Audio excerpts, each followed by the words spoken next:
It all started with Sputnik. Then, from the fallout of the Cold War, from one-story houses on half-acre lots, emerged four guys who knew the meaning of the words covered dish supper. Already pale and gaunt from years of excessive guilt and feelings of inadequacy, these boys would soon have to absorb the shocking news that their parents had not voted for Kennedy. Mimi didn't vote for Kennedy? Yeah, they didn't vote. There's no way they voted for Kennedy. Are you kidding?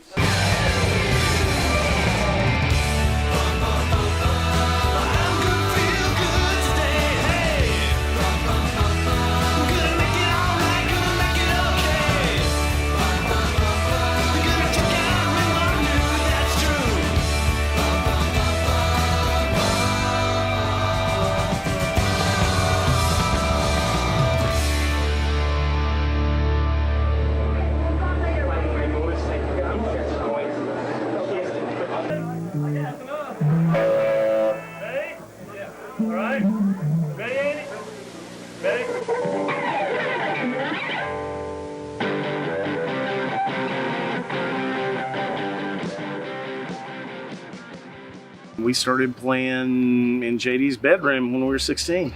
It started in my bedroom. Yeah, I started when I was 10, and back in ninth grade, I got invited over to a friend's house to play. And so I got my drums, and I couldn't drive then. I think they came and picked me up, and I'd been taking lessons, but I would just put on Beatle records and just play along.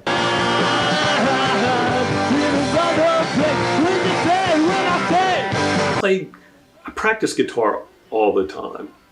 It was like surgically attached to my hand. The bass guitar, maybe a year and a half. Oh, wow. Yeah, not long. Yeah, well, when I was 15 years old and I wouldn't, I got in a big row with mom and dad. We were going to go visit cousins, and I said, I'm not going unless I can take my guitar. I got my first guitar when I was about 13.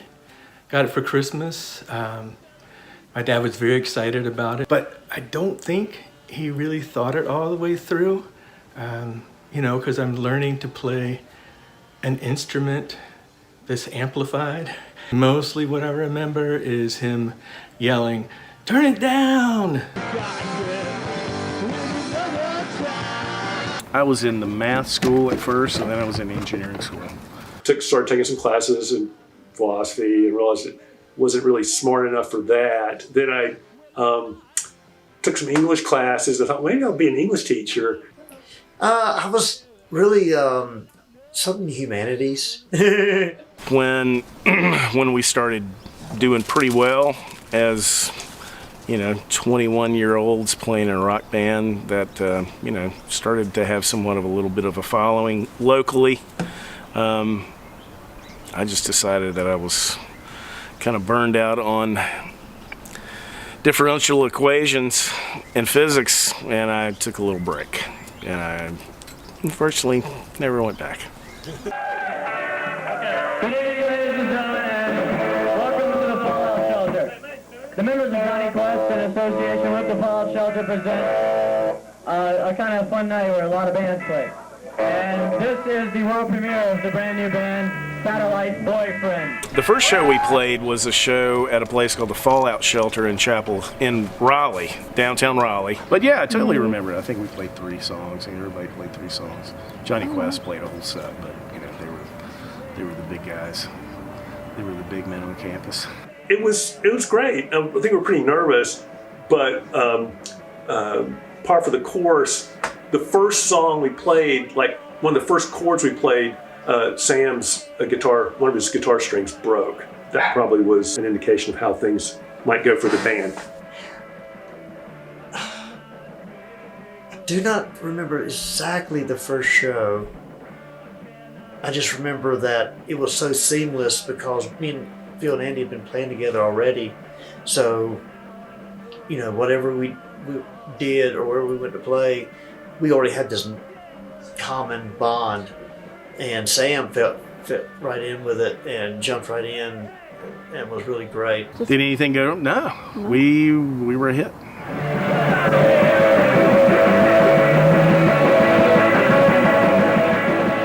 So we had this opportunity to play at this record company showcase at CBGB's in New York City. So it's basically, a showcase, a bunch of bands get together and these record company people come to the show and hopefully you can get a record deal. So we loaded up the van and headed up to New York City. We were boys from North Carolina, and we were looking up at how tall the buildings were, and we were just staring all around.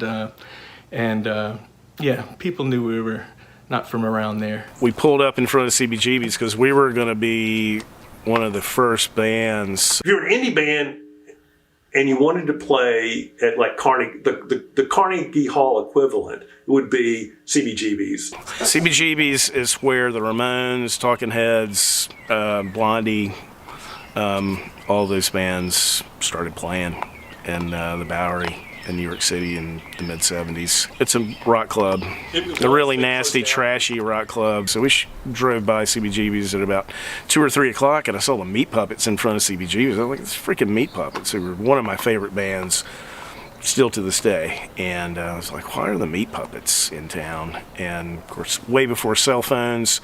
So we call our manager about an hour later, and he says, oh yeah, by the way, the Meat Puppets are playing tonight. Is that cool with y'all? Basically, they had to shuffle the lineup, and we were going to play last after the Meat Puppets played, which seemed okay, seemed fine.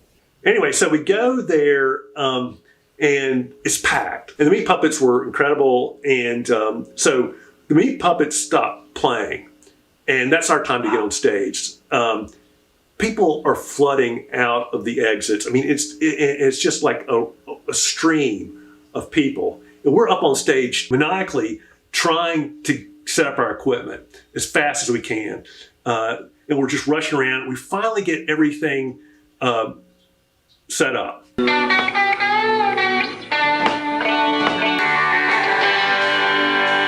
By that time, virtually everyone has spilled out of the club. Our manager is there.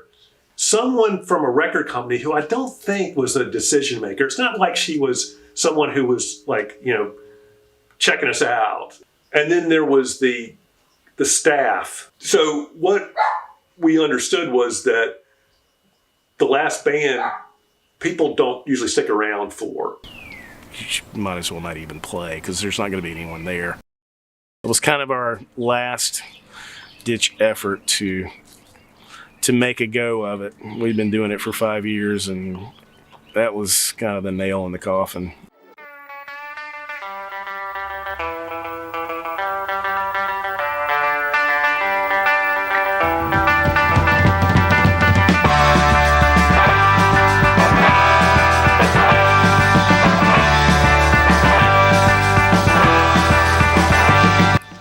No regrets ever.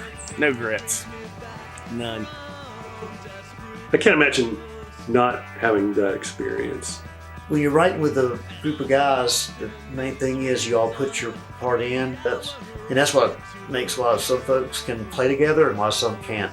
Because we can all take our piece and put it in there. I think I enjoyed just being with the others, being with Phil and Andy and JD, just hanging out, eating, doing the practices, recording. All of that was more memorable to me now than actually playing the shows themselves. Disagreements, artistic disagreements, anything. Not really. I mean, we were all pretty tight, we got along really well. We didn't really get in too many bad arguments. Maybe that's why we never went anywhere.